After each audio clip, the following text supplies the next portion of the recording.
গোপন সংবাদের ভিত্তিতে জানা যায় সুন্দরবনের দুর্ধর্ষ ডাকাত করিম শরীফ বাহিনীর সদস্যরা সুন্দরবনের সেলা নদী সংলগ্ন মূর্তির খাল ও তৈয়বের খাল এলাকায় অবস্থান করছে। প্রাপ্ত তথ্যের ভিত্তিতে গত 20 ফেব্রুয়ারি শুক্রবার বিকাল 4টায় কোস্টগার্ড বেস মোংলা ও আউটপোস্ট নলিয়ান কর্তৃক উক্ত এলাকায় সাঁড়াশি অভিযান পরিচালনা করা হয়।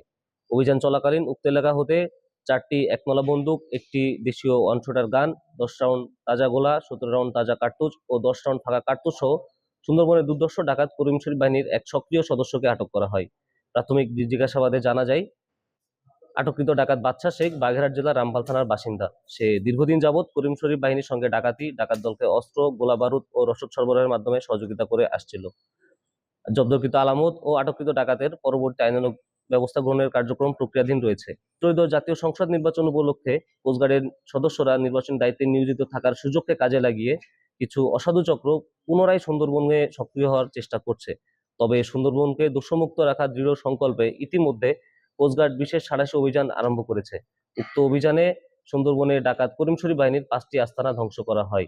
আমরা দস্যুদের উদ্দেশ্যে বলতে চাই, সুন্দরবনকে দূষণমুক্ত রাখতে কোস্টগার্ডের এই ধরনের অভিযান ভবিষ্যতে অব্যাহত থাকবে।